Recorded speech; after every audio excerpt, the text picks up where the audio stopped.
The chipped formica of the reception desk felt cold under my forearm. That was the first thing. The job listing hadn't mentioned a reception desk, hadn't mentioned anything about a front-of-house area at all. I'd pictured walking straight into the theater itself, maybe a small office tucked away behind the concession stand. This felt like an abandoned doctor's office, all pale green and vaguely antiseptic. I told myself they probably just used the same building management for multiple businesses in the strip mall. It wasn't a big deal. The important thing was, it was a paycheck. A steady, overnight paycheck. The air smelled like stale popcorn and something else. Something vaguely metallic, like old pennies but cleaner. It was a strange combination. The theater itself was massive, a 12-screen complex that must have been built in the 80s. Red velour seats stretched into darkness, even with the emergency lights humming overhead. The lobby was cavernous, the ticket booths empty and dark. Old movie posters, faded and curling at the edges, lined the walls. It was quieter than I expected. I'd assumed the ventilation system would be roaring, but it was a low, constant thrum, more felt than heard. Benji, the guy handing off the keys, barely made eye contact. He was young, maybe 20, with a mop of dark hair and a permanent slouch. He just shoved a ring of keys into my hand and said, "Bathrooms are the worst. Don't forget the booster seats in the kids' theaters. They're a pain." Then he was gone, disappearing out the front doors before I could ask about the security system or where the cleaning supplies were kept. A little weird, but probably just eager to get home. People have lives. I'm sure he'd covered everything in his initial phone call with Mr. Abernathy, the owner. I just hadn't been thinking clearly at the time, trying to juggle bills and appointments and everything. I found the break room tucked away behind the concessions area. It was small, cramped, and smelled faintly of mildew. There was a table, a couple of mismatched chairs, and a sad-looking coffee machine. And on the wall, written in thick black marker on a whiteboard, was a list. It started with 1. Any incident report filed more than 2 years ago is sealed. Do not request, reference, or search for it. 2 years? What kind of incidents were they filing? I figured it was probably just a liability thing. Old complaints, maybe some slip and falls. It was a public space, accidents happened. 2, if a security camera goes offline, note it in the log but do not attempt to diagnose or repair it yourself. Work as if it is still recording. Okay, that was odd, overly specific, but reasonable, I guess. They probably didn't want anyone messing with the system and causing more problems. 3. Do not say goodbye, see you later, or any farewell when leaving the premises. The departure phrase is, shift complete, use only that. I snorted. Shift complete? That was bizarre. Some kind of internal joke, probably a previous employee with a weird sense of humor. I could picture it, some bored kid trying to liven things up. 4. After 11 p.m., never face the back corridor while stationary. If you need to look, turn your whole body. Do not hold the position.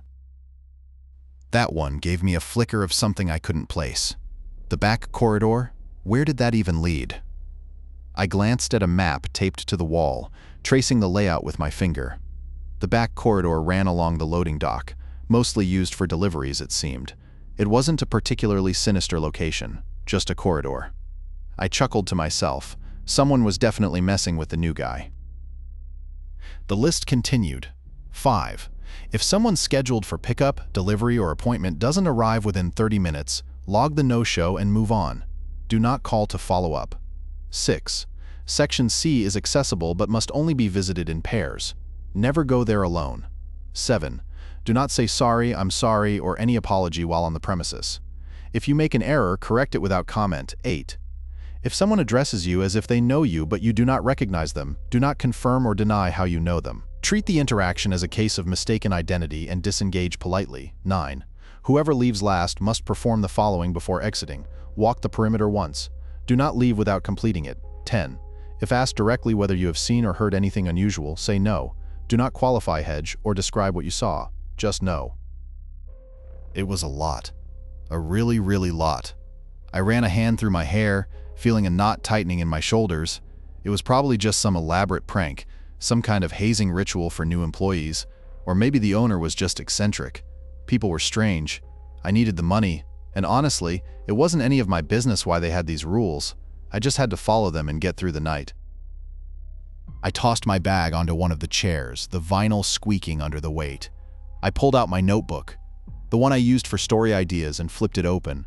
I'd hoped to do some writing during my breaks, maybe finally get some words down on that novel I'd been planning for years. But looking around this place, at the faded posters and the dust motes dancing in the dim light, I felt blocked. I started to inventory the cleaning supplies, finding everything neatly stacked in a utility closet near the concession stand. As I was checking off items on a handwritten list, I noticed something. The emergency exit door at the end of the corridor, the one leading to the back corridor mentioned in Rule 4, was slightly ajar. It shouldn't have been. Benji hadn't mentioned anything about checking it. I paused, listening. The thrum of the ventilation system was the only sound. I told myself it was just the wind. It was probably just the wind. But I couldn't shake the feeling that I was being watched. I quickly closed the door, making sure the latch clicked securely. I was restocking the condiment station in Auditorium 3. Mustard packets, ketchup, those little tubs of butter substitute that nobody ever really used. It was mindless work. Sorting and stacking, arranging the little squares of yellow and red into neat rows. The fluorescent lights hummed overhead, a constant low-frequency drone. It was quiet, even for the overnight shift. Usually, even with the ventilation running, you could hear some kind of creak or groan from the building settling. Tonight, nothing. Just the hum and the rustle of plastic. I'd been at it for nearly an hour, carefully checking expiration dates and rotating stock. Old habits, I guess. My mom was a stickler for that sort of thing. Always checking the fridge, tossing out anything that was even a day past its prime. I used to tease her about it, but now I found myself doing the same thing. Waste not, want not, she always said. It felt comforting, in a strange way, to focus on something so mundane, something so utterly normal. I finished with the condiments and moved on to the napkins. They were kept in a large cardboard dispenser bolted to the side of the concession stand. I pulled the tab, and a stack of white, two-ply napkins tumbled out. As I was refilling the dispenser, I noticed a file folder tucked underneath. It wasn't a cleaning supply inventory or a maintenance request. It was a manila folder, labeled with a faded blue marker, Incident Reports. I frowned. Benji hadn't said anything about incident reports. He'd just handed me the cleaning schedule and a list of what supplies were where. Curiosity, I suppose, got the better of me. I pulled the folder out and flipped it open. Inside were a handful of reports, neatly organized and clipped together. Most of them were recent: a spilled drink, a broken seat, a minor scuffle between patrons, standard stuff. Then I saw one that stood out. The date on the cover was July 14th, 2018, over 5 years old. I glanced at the report title, scribbled in the same faded blue ink: Auditorium 7, Disturbance. Below that, a brief summary: Report of unusual behavior and patron complaints. Possible structural anomaly. Structural anomaly? That sounded serious. I started to reach for the report number, intending to note it down for Benji. Maybe it was something he'd overlooked. But then, a fragment of a rule surfaced in my mind. Something about old incidents. Files, don't request, reference, or search for them. It wasn't a clear memory, more like a feeling of dread coalescing around the edges of the rule. A pull, a warning. It was accompanied by a vivid image of the break room, the pale fluorescent light reflecting off the laminated list, the stark black letters of the rules. For a second, I dismissed it. It was probably just fatigue. I'd been working long hours, juggling the cleaning job with my freelance writing. My brain was probably just playing tricks on me. Maybe Benji had mentioned something about the old reports and I'd just forgotten. It was a logical explanation, a rational explanation. But the feeling persisted. A cold spot forming in the pit of my stomach. A prickling sensation on the back of my neck. It wasn't a rational feeling. It was compelling. Like something was actively urging me to not look. Without thinking, I closed the file. The cardboard felt strangely slick under my fingertips. I tucked it back under the dispenser, pushing it as far back as it would go. I didn't log the file number. I didn't mention it to Benji. I didn't even look at Auditorium 7. I just finished restocking the napkins, grabbed my cleaning cart, and moved on to the next task. The whole thing felt wrong, but I couldn't articulate why. I just knew I needed to get away from that folder. The rest of the shift passed without incident. But I couldn't shake the image of that date, July 14th, 2018, or the vague, unsettling description of the disturbance. And now I knew there was a room in this theater, Auditorium 7, that I wasn't going to enter. Not tonight. Maybe not ever. It felt like a place best left undisturbed, a place where something had happened, something that someone, somewhere, had decided was better forgotten. And now, I was complicit in that forgetting. I was wiping down the arcade games, mostly just sticky fingerprints and spilled soda. The theater barely used this section anymore. Everything was digital projection, immersive sound, and reclining seats. Nobody really cared about Pac-Man or air hockey when they could have Dolby Atmos and a footrest. It made the cleaning easier, though, less ornate detailing to dust, just plastic and grime. I started with Space Invaders, moving methodically from the control panel to the screen. The glass was surprisingly resistant to fingerprints. Someone must have been taking care of it, at least occasionally. It wasn't like Benji was out here polishing joysticks. He was usually glued to his phone in the break room, scrolling through whatever. I hadn't seen him since I'd finished restocking the concessions. The arcade was quiet. The muffled thump of bass from Auditorium 5 was the only sound. It was a superhero movie, judging by the explosions. I didn't pay attention to what was playing. It all sounded the same after a while. The low hum of the ventilation system was constant, a white noise that filled the empty spaces. I preferred it to silence. Silence felt expectant. I moved on to whack-a-mole, scrubbing at the plastic moles. They were coated in a sugary residue, kids. I wiped and wiped, getting into the crevices around the holes. The game was surprisingly complex internally, a tangle of wires and springs. It felt old. Older than the theater itself, almost. As I was finishing up, I glanced toward the security monitor mounted on the wall. The bank of screens showed different angles of the lobby, the concession stand, the hallways, and of course the back corridor. Camera 3, the one covering the corridor, was dark. A solid gray rectangle where a live feed should have been. I hadn't noticed it before. I'd glanced at the monitors periodically, checking for anything out of the ordinary, but I hadn't registered which cameras were functioning and which weren't. I figured Benji had it under control. He was the security guy, after all. Or he was a security guy, a part-time security guy who mostly played games on his phone. Probably just a glitch, I muttered to myself. Happens all the time. The system was old, the wiring probably frayed. I'd seen it in other buildings. It wasn't a big deal. It was just a camera. But then I remembered a flicker of something from the laminated sheet in the break room. Something about cameras. Not fixing them, just noting it. A rule? Vague. A fragmented impression of black text on yellow paper. Something about if one went down, you were supposed to log it and leave it. Don't touch it. Don't even look too closely. I started to walk toward the security console, intending to make a note in the logbook. Just a quick entry. Camera 3 offline. Time 2:17 a.m. It was standard procedure, even for a malfunctioning camera.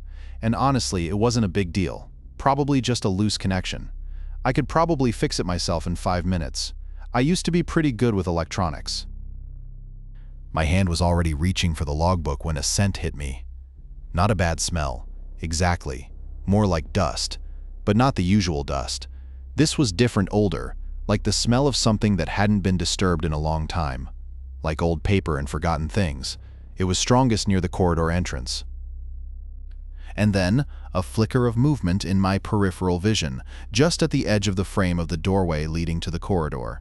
Something dark, something quick. I whipped my head around, but there was nothing there, just the empty hallway stretching into shadow. I froze. My fingers hovered over the logbook. I didn't reach for the camera. I didn't even breathe properly. The scent of dust hung heavy in the air. I slowly lowered my hand. I opened the logbook, found a clean page, and wrote, Camera 3 offline, 2:17 a.m., no attempt to diagnose. The pen felt heavy in my hand. I closed the book, the sound echoing in the quiet arcade. I didn't look at the corridor again. I didn't look at the monitor. I just finished wiping down the arcade games, then grabbed my cart and moved on to the restrooms. I felt a tightness in my chest, a strange pressure behind my eyes. It wasn't fear, not exactly. It was something else. A deep, unsettling awareness. A knowledge that I'd just avoided something, and that whatever it was still there. The smell of dust lingered on my clothes as I walked away. It felt like it was clinging to me, a silent, invisible marker. I knew with a certainty that went beyond logic that I would be smelling that dust again, and that next time I might not be so lucky. I was wiping down the seats in Auditorium 4. It was a late showing of some superhero movie, the kind with a lot of explosions and not a lot of plot, judging by the sticky residue on the armrests.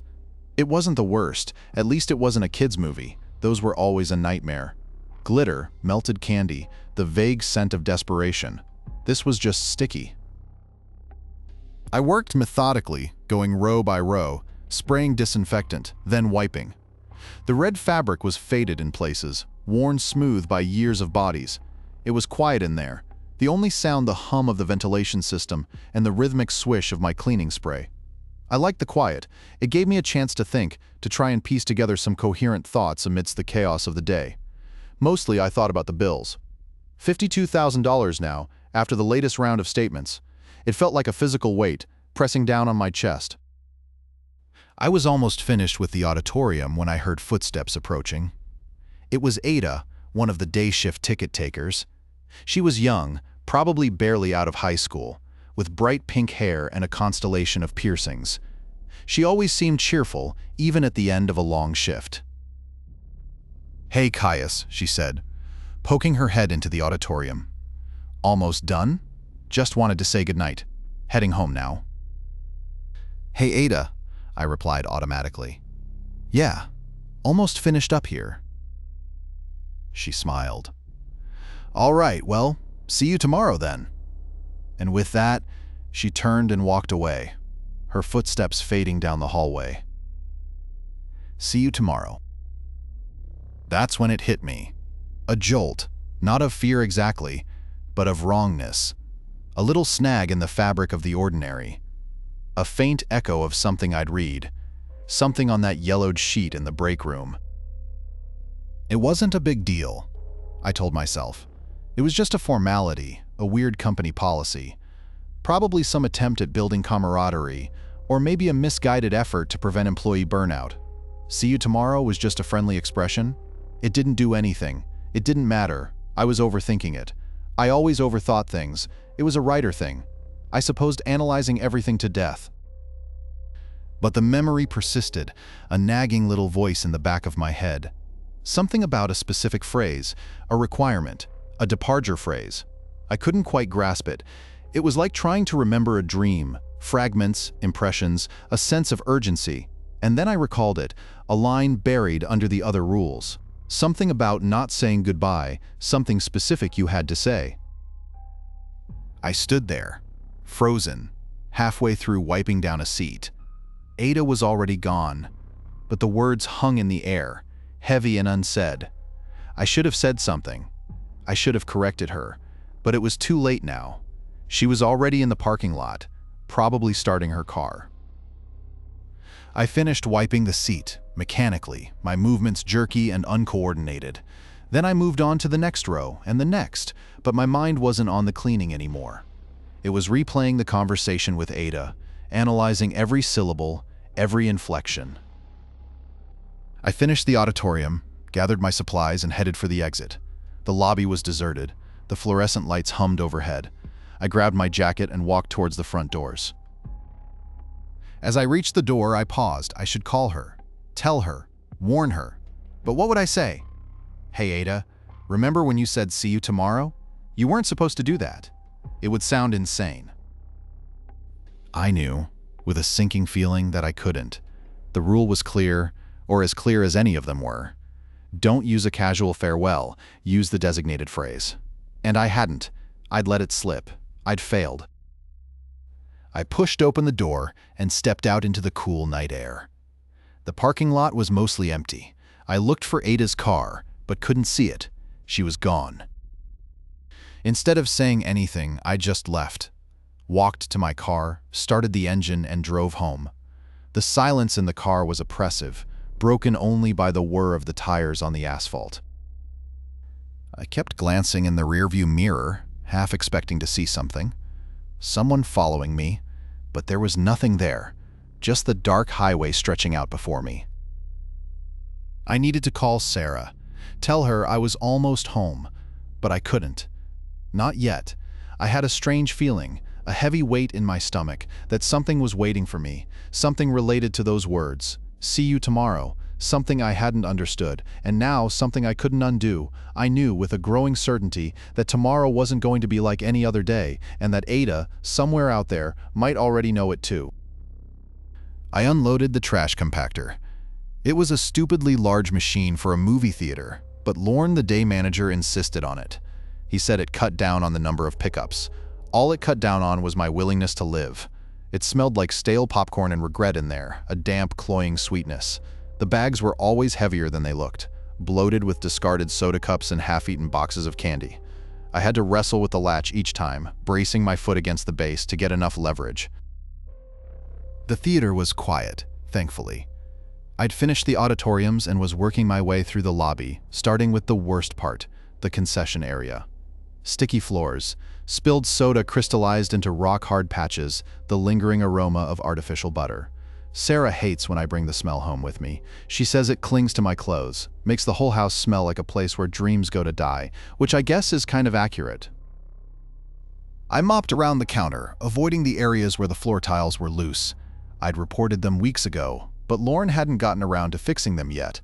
Probably waiting for someone to break an ankle, then he'd have a legitimate reason to get maintenance in.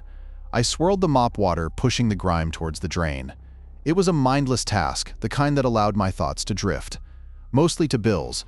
The surgery had been successful, thankfully, but the cost, it was a black hole. Freelance writing barely covered the interest, let alone the principal.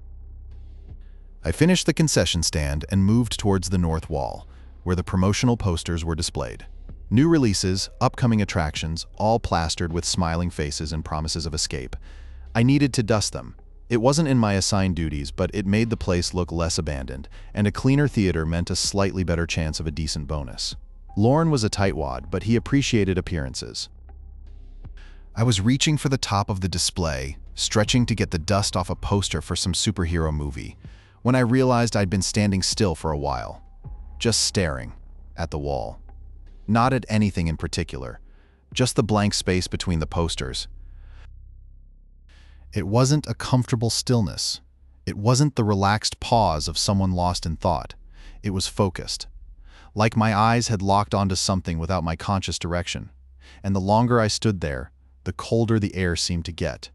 A prickling sensation ran across the back of my neck. A phrase surfaced, unbidden, a fragment of something I'd read in that ridiculous manual. Something about not facing north. After a certain hour, and not staying still, not while facing that way. It was hazy, imprecise, like trying to recall a dream. Honestly, it was probably just fatigue. I hadn't been sleeping well, constantly worrying about the money, about Sarah, about Ada, and that stupid "see you tomorrow." I was letting my imagination run wild, reading too much into everything. It was a wall, a perfectly ordinary wall. I'd probably just been zoning out, and my body had instinctively reached for something. I was tired, stressed, and prone to overthinking. That was all. But the cold was intensifying. It wasn't a draft, not exactly. It was more like a presence. And the longer I stood there, the more I felt a tightness in my chest, a growing sense of unease. The thought forced itself into my mind, if even for a second. I'd already been standing still too long. I quickly turned my entire body, twisting to face the ticket booths, keeping my back to the north wall. I grabbed the duster and started on the posters, deliberately moving, deliberately breaking the stillness. The cold didn't disappear immediately, but it lessened, receding slightly. I finished dusting the posters, my movements jerky and exaggerated, almost comical. I glanced back at the wall. Nothing, of course nothing. just posters and a painted surface. But something had shifted. The air felt different, thinner, somehow. The silence wasn't just the absence of sound, it was an active, oppressive force. I finished up in the lobby, checked the restrooms one last time, and headed for the break room to clock out. Lorne wasn't around. Good. I didn't feel like explaining why I'd been staring at a wall, or why I suddenly felt like someone was watching me, even though I knew the cameras weren't working in Zone 3. Before leaving, I grabbed a fresh bottle of hand sanitizer from the supply closet. I pumped a generous amount into my palms, rubbing it in vigorously. The alcohol smell was sharp and clean, a temporary distraction. I needed to get home. I needed to see Sarah. I locked the front doors, double-checking the deadbolt. As I walked towards my car, I avoided looking back at the theater. I didn't want to see the north wall. I didn't want to know what, if anything, might be looking back, and I knew, with a chilling certainty, that I'd be avoiding that side of the building tomorrow night too. I'd stick to the east side even if it meant extra walking. I'd rather walk around the entire block than risk facing that wall again. The smell of stale popcorn was thickest in Theater 6. It always was. Even after a thorough vacuuming, the scent clung to the plush seats like a second skin. I was methodically working my way down a row, using the narrow upholstery attachment on the vacuum, trying to get between the cushions. It was tedious, but Sarah appreciated the extra effort. She said it was the little things that made a difference, that showed I cared. I mostly did it to avoid thinking about the medical bills. Each pass of the vacuum felt like chipping away at a mountain of debt, a futile gesture, but a gesture nonetheless. The theater was quiet, of course. It always was at this hour. Just the hum of the ventilation system and the low thrum of the vacuum. I'd gotten used to the silence, even found a strange sort of comfort in it. It allowed me to think, to organize my thoughts, to work on the opening of that short story I'd been tinkering with. The one about the lighthouse keeper and the endless fog. It felt appropriate somehow. I finished Theater 6 and moved onto the concession stand adjacent to the lobby. It was mostly wiping down surfaces, countertops, the glass display cases, the soda fountain nozzles, mundane, repetitive, exactly what I needed. I even started humming a tune, a cheesy song from the 1980s I hadn't thought about in years. It was almost peaceful. Then the notification popped up on the small screen by the register. A scheduled delivery. Ice cream. The usual Friday night order from Sweet Dreams. It was 2:17 a.m. The delivery window was 2:02 to 2:30. I glanced at the clock again. 2:18. They were 17 minutes late. A flash of something. A feeling, not a memory, flickered through my mind. A rule. Something about deliveries or pickups, appointments. Something about if they didn't arrive, you didn't follow up. Don't ask, just log it and move on. It wasn't clear, fragmented, like a half-remembered warning, but it felt important. It felt insistent. It was probably just procedure, some internal company policy I hadn't been explicitly told. They didn't want employees bothering vendors late at night. It made sense. I logged the missed delivery, marking it as no-show in the system. The screen blinked green, confirming the entry. It took less than 10 seconds, and then I just waited. I continued wiping down the counter, but my movements were slower now, less deliberate. I kept glancing at the screen, half expecting a message, an explanation, something, nothing. The minutes ticked by. 2:25, 2:28, 2:30. The window had officially closed. I should have walked away, gone back to vacuuming, focused on something else, but I couldn't. I kept staring at the screen. The silence felt heavier now, oppressive. The hum of the ventilation seemed to pulse with a strange, irregular rhythm. I told myself it was just anxiety. Just the stress of everything. Just the anticipation of Sarah asking if the ice cream had arrived. Then I saw it. A flicker on the security monitor displaying the loading dock. It wasn't a person. Not exactly. It was a distortion. A blurring of the image, like heat rising off asphalt, but colder. It lasted only a second, a fleeting anomaly, and when it cleared, the loading dock was empty. The screen showed only the concrete and the shadows cast by the streetlights. I blinked, rubbed my eyes, and looked again. Nothing. It was probably a glitch, a malfunction in the camera system. Zone 3 was still spotty, after all. It was a trick of the light, a momentary distortion caused by the old equipment. I knew that, logically. But the air in the concession stand had dropped several degrees. I could see my breath misting slightly in front of my face. It wasn't a draft. The ventilation was still running. The cold was localized. It clung to the air around the monitor, radiating outwards, and there was a scent, faint but unmistakable. Not stale popcorn, not cleaning fluid. Something else. Something metallic, but not like blood. More like old pennies, but sharper, more acrid. It made the back of my throat tighten. I turned away from the monitor, forcing myself to focus on wiping down the soda fountain. I finished the task, then meticulously arranged the condiment packets, aligning them perfectly.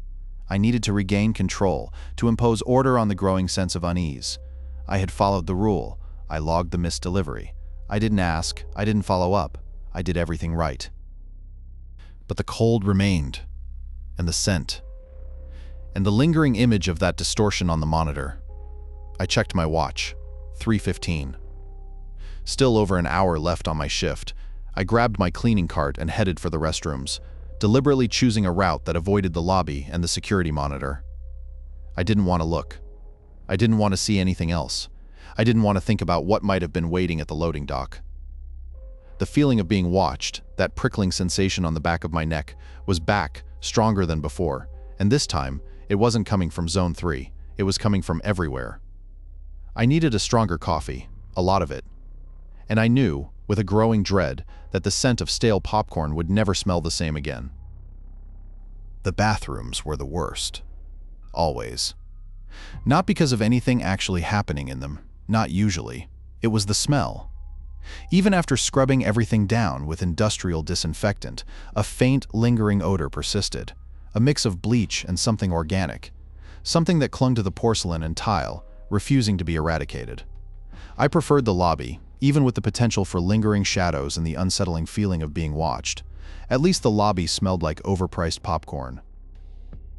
I started with the women's room, methodically cleaning each stall. The automatic soap dispenser in the first stall sputtered and died mid-dispense, leaving a sticky trail of half-formed foam. I made a mental note to add it to the maintenance request list. Sarah would handle it. She was the one who actually dealt with the theater manager, Lorne. I just cleaned up the messes. The faucet dripped, a slow, rhythmic cadence. Drip, pause, drip. It wasn't so much annoying as present, like it was deliberately marking time. The men's room was predictably less offensive, though the floor was speckled with something dark and unidentifiable. Probably soda. Kids were messy. I scrubbed at it with a floor cleaner, the scent of citrus momentarily overpowering the underlying bathroom smell.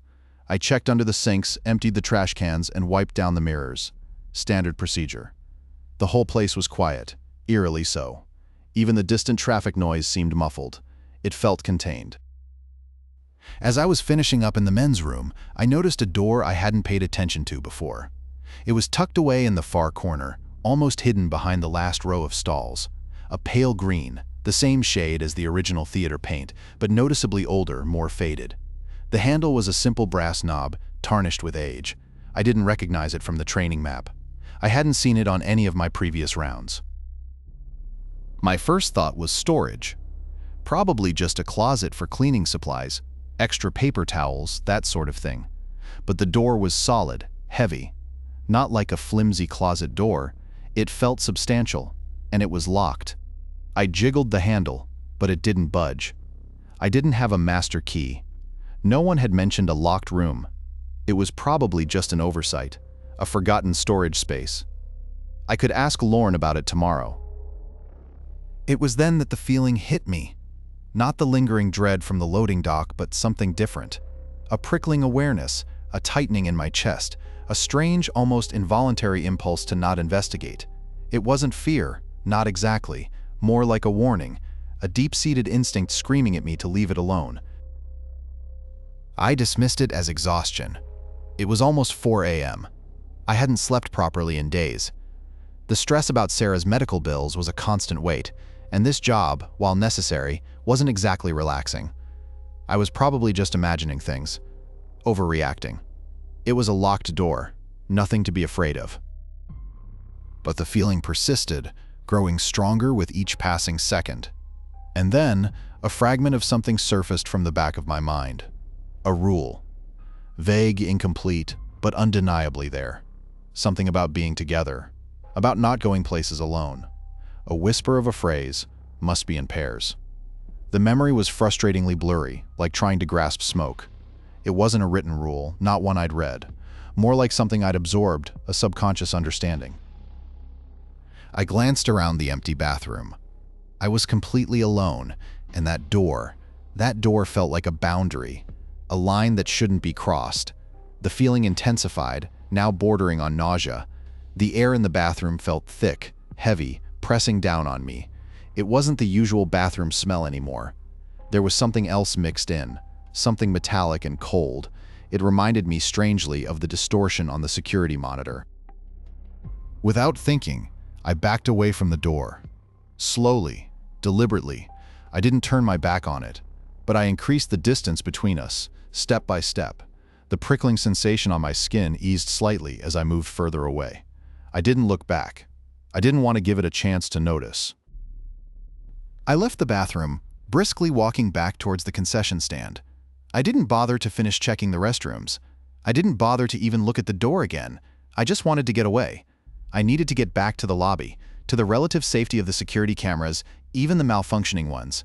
I needed to be where I could see, where I could be observed. The whole time, I could feel it. That unseen presence not actively pursuing me, not yet, but aware, watching, and waiting. The air felt colder now, not just in the bathroom but throughout the entire theater. A chill that settled deep in my bones. I knew with a certainty that defied logic that whatever was behind that door was best left undisturbed. And I knew, with a growing dread, that I would be avoiding that part of the theater for the rest of my shift, and probably for a long time after that.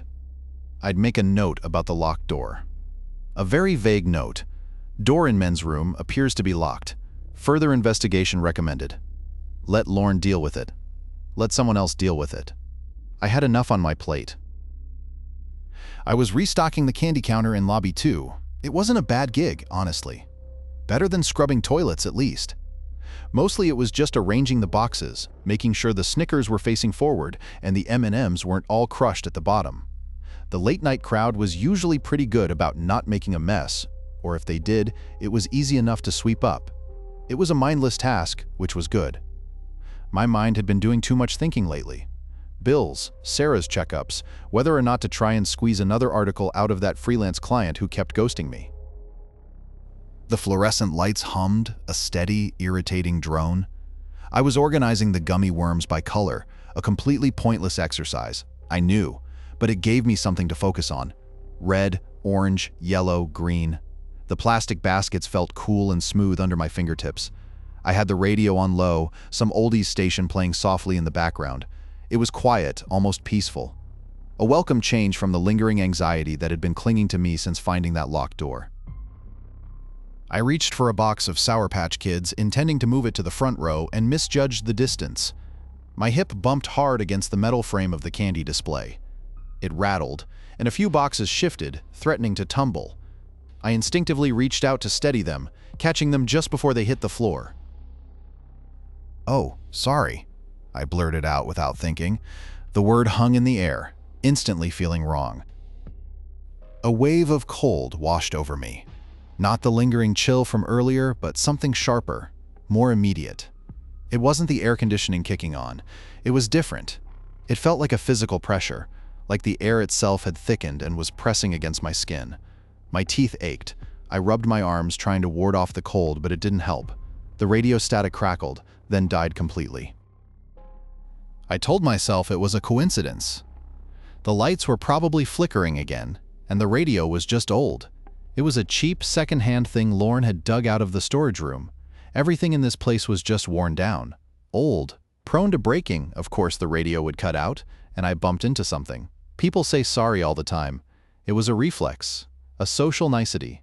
There was nothing to be concerned about. But the cold didn't dissipate. It intensified, settling in my chest, making it hard to breathe. A faint, almost imperceptible scent, like ozone and dust, filled my nostrils. I glanced around the lobby, half expecting to see something, anything, to explain the sudden shift in temperature. But the lobby was empty, as it always was at this hour. The popcorn machine sat silent and dark. The rows of seats stretched out into the gloom. Then I remembered, a flicker of something almost forgotten. Not a clear rule, but a feeling, a warning. Something about acknowledging mistakes, about not offering explanations, about the weight of words. Don't. It echoed in my mind, fragmented and incomplete. Don't make amends. I froze, my hands still resting on the box of Sour Patch Kids. I wanted to say something, to explain that it was just an accident, to reassure myself that everything was okay. But the image of that locked door flashed in my mind, and with it, the oppressive feeling of being watched. The pair rule. The feeling of being alone. I slowly lowered my hand, carefully smoothing the cardboard of the candy box. I straightened the row of gummy worms, meticulously arranging them by color. I didn't apologize again. I didn't offer any explanation. I simply corrected the minor disruption and continued restocking the candy, pretending nothing had happened. The cold receded slightly, but didn't disappear entirely. It lingered, a subtle reminder of my near miss. The radio remained stubbornly silent. I finished the candy display, moving with a deliberate slowness, acutely aware of every movement, every sound. I had a sudden, overwhelming urge to leave Lobby 2, to get back to the relative openness of the main lobby, to be closer to the security cameras, even the faulty ones. I pushed the restocking cart towards the door, stopping abruptly. Ada's face, smiling, appeared on the security monitor above the doorway. She was sweeping the floor in Lobby 1, meticulously picking up stray popcorn kernels.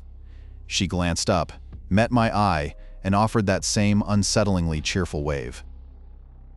"See you tomorrow," she said, her voice echoing faintly through the speaker.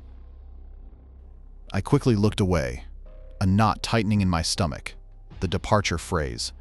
It wasn't just the words themselves, it was the certainty in her voice. The way she always said it, it felt predetermined, like a script she was forced to follow. I hurried through the doorway, leaving Lobby 2 behind. I needed to check the projection booth. Something about that room, the darkness, the machinery, felt safer. Not good, but less actively wrong. I needed to be moving. I needed to be doing something. Anything. Before another mistake slipped out. The smell of lemon cleaner was overpowering in the concession stand. I was wiping down the countertop, going over the same spot for the third time just to occupy myself. It wasn't a particularly dirty counter, but the repetitive motion helped quiet the static in my head. The radio was still dead, of course every station just a hiss of nothing. I'd checked the fuse box twice already. It seemed fine. It was just off. Like the theater itself was actively rejecting sound. I'd started with Lobby 2, restocking the candy. That felt safer somehow. Less exposed than the main lobby, with its wide-open spaces and malfunctioning camera. I still hadn't reported the camera. The rule, don't intervene. It felt ridiculous, childish even, to leave a security system compromised, but the memory of that cold, that pressure, was enough to keep me in line. It wasn't a rational fear, it was a certainty. A certainty that something bad would happen if I touched that camera. I finished the counter and moved on to the soda fountain. The nozzles were sticky, even after cleaning them yesterday. I sprayed them with the industrial cleaner and let it sit while I tackled the popcorn machine. It was surprisingly clean considering the number of people who went through here on a weekend. Ada must have really gone to town before she left. "See you tomorrow," she'd said. Every single time, it was unnerving, like she wasn't actually leaving, just reappearing. As I was wiping down the metal casing of the popcorn machine, a voice startled me. "Evening, Caius." I turned, wiping my hands on my already grimy cleaning rag. It was a man I didn't recognize. He was standing just inside the entrance to the concession stand, leaning against the doorframe. He was maybe in his late 50s, with salt and pepper hair and a neatly trimmed mustache. He was wearing a dark blue jacket and jeans. He looked familiar though, vaguely, like I'd maybe seen him in a crowd somewhere. Hi," I said, trying to place him. "Can I help you?" He smiled, a warm, disarming smile. "Just wanted to say hello. Heard you were the new guy. Good to have someone reliable looking after the place." "Right?" I said, cautiously. "I just started last week." I didn't offer my name. I didn't need to. He already knew it. "You're doing a good job," he continued, his eyes scanning the concession stand. "Place looks spotless. You remind me of my nephew, Benji, always meticulous about things, always had to have everything just so." That's when it hit me. A faint, creeping sensation at the back of my neck. A remembering. Not of this man, but of something else. A feeling. An echo of a rule. Something about acknowledging connections that weren't real. About not validating false memories. About names. I frowned, trying to shake it off. Maybe it was just exhaustion.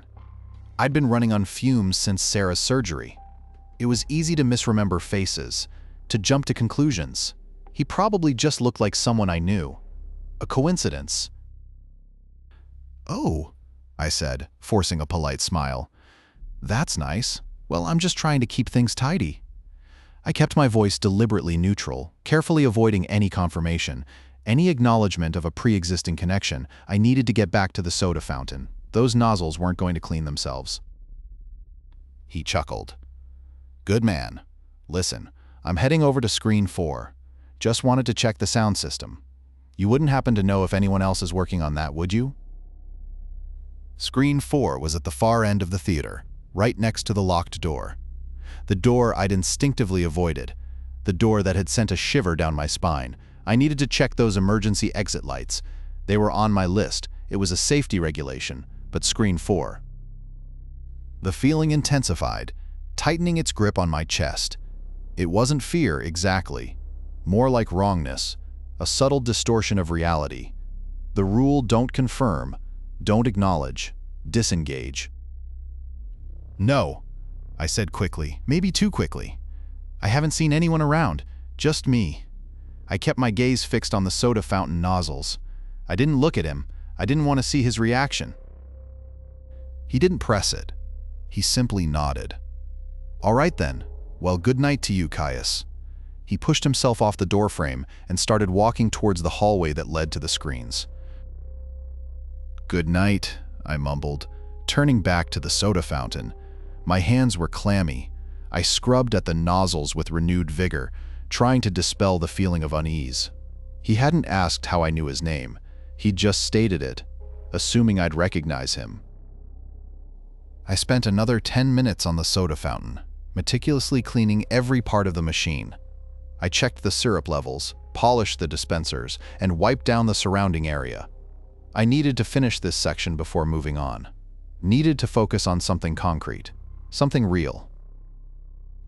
But I kept glancing towards the hallway, half expecting to see him again. He hadn't gone to screen 4. He was still there, standing in the shadows, watching me. I didn't dare look directly at him. I finally finished the soda fountain and reluctantly turned towards the hallway. The emergency exit lights in screen 4 had to be checked. It was a safety issue, but the thought of walking down that hallway, of passing that locked door, filled me with dread. I checked my list again. Screen 4 wasn't urgent. It could wait. The lobby needed another sweep, and I'd noticed a sticky spot on the floor near the ticket booth. I could focus on that. I could avoid screen 4 altogether. I walked away from the hallway, towards the main lobby. The emergency exit lights could wait. I had a bad feeling about that direction. A feeling I couldn't explain, but couldn't ignore. The rule had cost me a task, a necessary task, but I had followed it, and that, for now, was all that mattered. The sticky spot on the floor was waiting, and I needed something, anything, to feel like I was in control, even if it was just a clean floor. The smell of industrial cleaner was thick in the air, a lemon scent trying to mask something older, something like dust and stale popcorn. I was mopping the lobby floor, working around the base of the ticket booths, trying to get into the corners. It was a monotonous task, but at least it was predictable. Predictable was good. Predictable meant no surprises. I'd finished the concessions area, polished the glass on the candy displays until they gleamed, and even managed to scrub the gum off the underside of a few seats. Small victories. Each one felt like chipping away at the mountain of medical bills. Lena hadn't been back yet. She usually came in around 5:30 to check the registers and do a final walkthrough, but it was only 5:15. She was probably just running late. The mop head snagged on something, a small piece of cardboard. I bent down and picked it up. It was a torn corner of a printed sheet, mostly illegible, but I could make out a few words. Procedure last out must verify. It looked old, the paper yellowed and brittle. Just another piece of trash, probably. I tossed it in the industrial-sized bin near the entrance. I continued mopping, focusing on the swirling patterns the water made on the polished concrete. I glanced at the clock. 5:45. Still no Lena. I started to feel a prickle of unease. She was always punctual. Always. Maybe her car wouldn't start. Maybe something had happened. I pushed the thought away. It wasn't my problem. I was just the cleaner.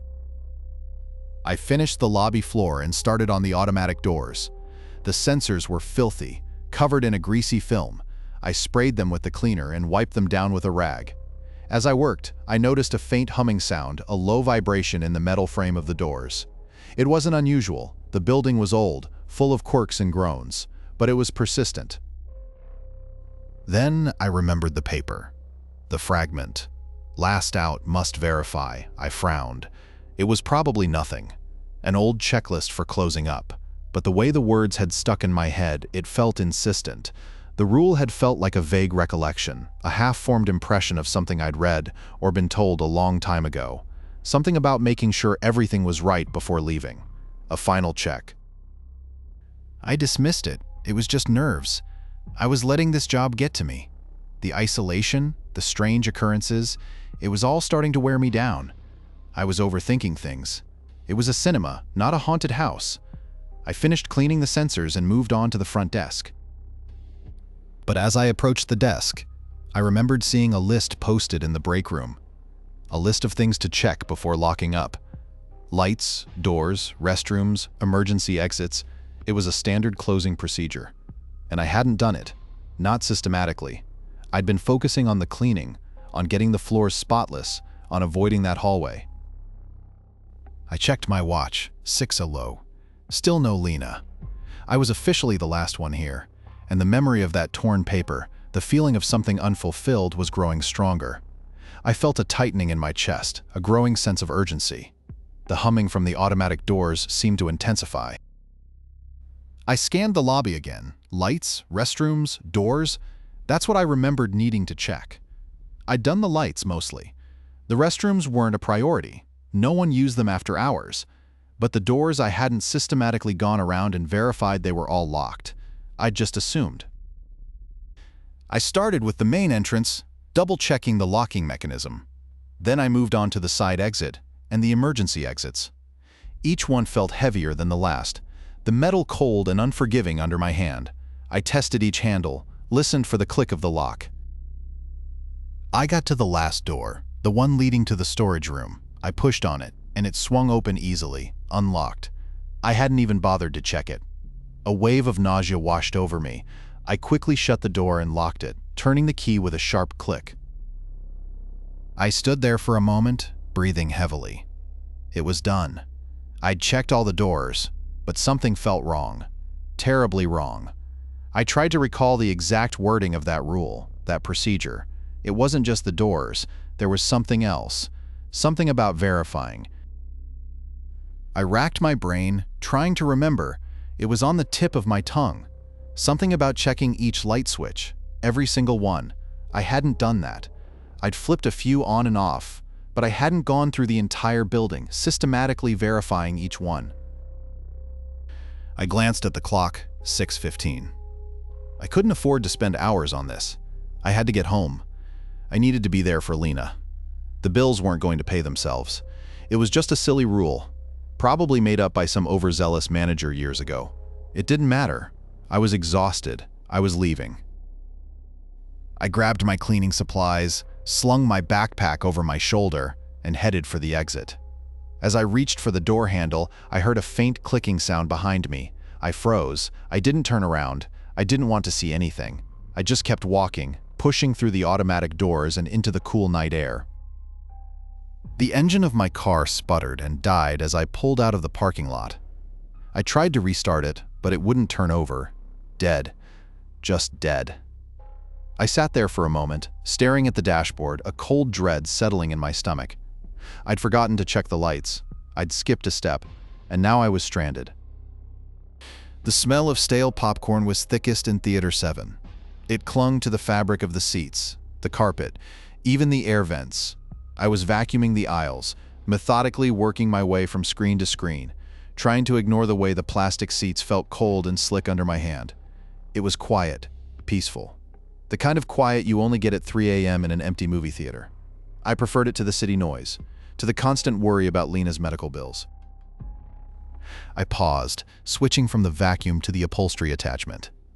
Theater 7 was the one I always started with. It was the furthest from the front entrance, meaning the least foot traffic, and therefore usually the cleanest.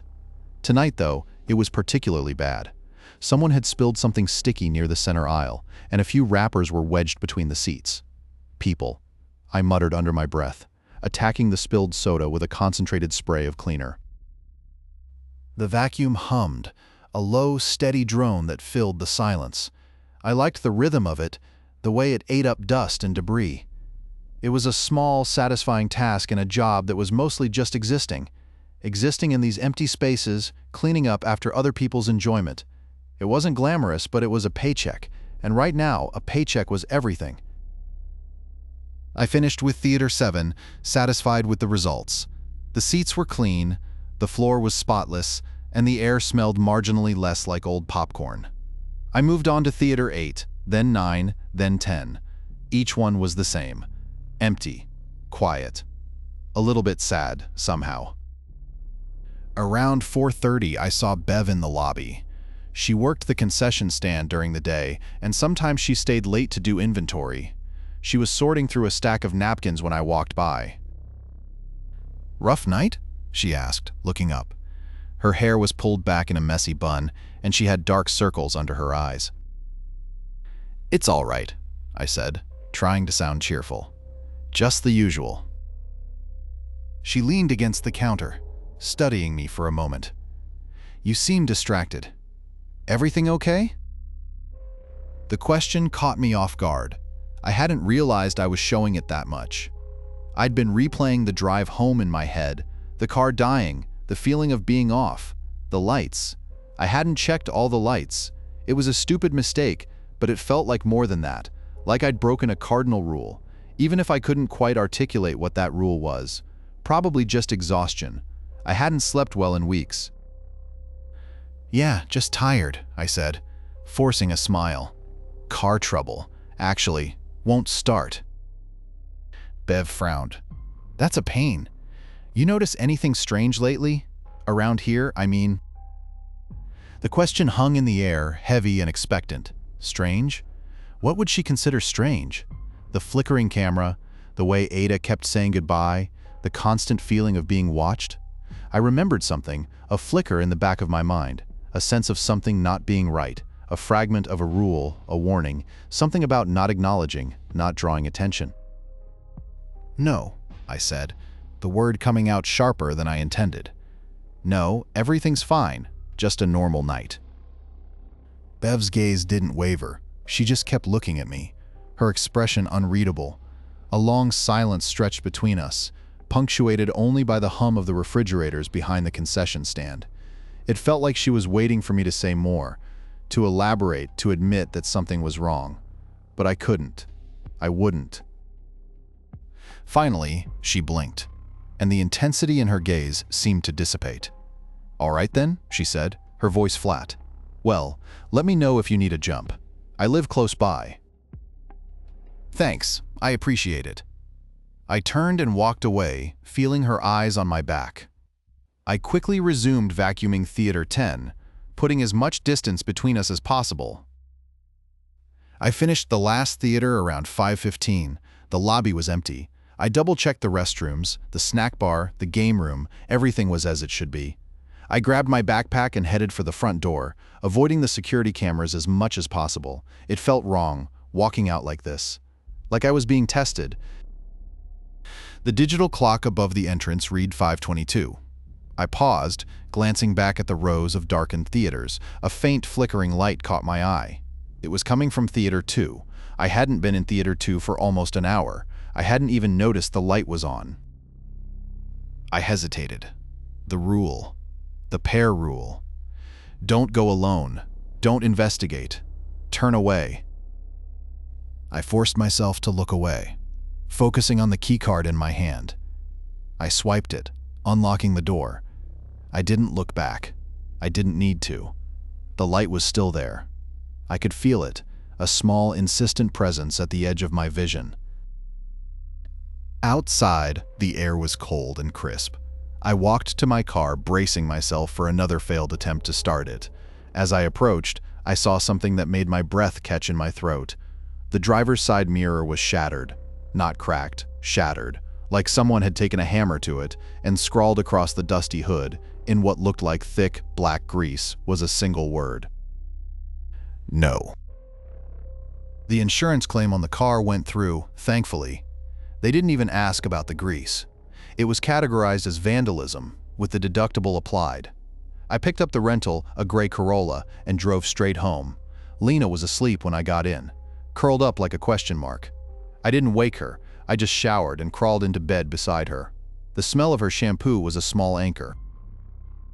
The next few shifts were uneventful, or as uneventful as they could be, considering I stuck to my routine. Thorough vacuuming, emptying the trash, and meticulous restroom checks. I avoided Theater 2. I avoided talking to Ada beyond the necessary clock-in and clock-out exchanges. I even started bringing my own lunch, just to minimize interaction. I told myself it was just stress, the lingering anxiety from the car, from everything. A bad run. Old theaters especially just had a way of playing tricks on your mind. Drafts, weird acoustics, the general creepiness of empty spaces. I kept expecting something else to happen, some new rule to reveal itself, but it didn't. The cameras stayed on. Nobody asked me my name. No flickering lights, no shattered glass, just the endless rows of empty seats, the stale popcorn smell and the flickering of the emergency exit signs. It felt almost normal, which was, I realized, worse. The medical bills were still there, of course, looming, but I was managing, working extra freelance shifts when I could. Lena was back at work, slowly getting her strength back. She hadn't asked about the job and I hadn't offered any details. I just said it was quiet, a bit boring, but it paid the bills. And it did. I finished my last scheduled shift a week ago. The manager, Lorne, just nodded when I handed in my notice. He didn't ask why I was leaving. He didn't seem particularly interested one way or the other. He just said, "We'll get someone else in here." He already sounded like he was thinking about the next person, the next body to fill the slot. I've been back to freelancing full-time now, trying to focus on that novel, but the words feel flat, like they're missing something. I keep starting and stopping, rewriting the same paragraphs over and over.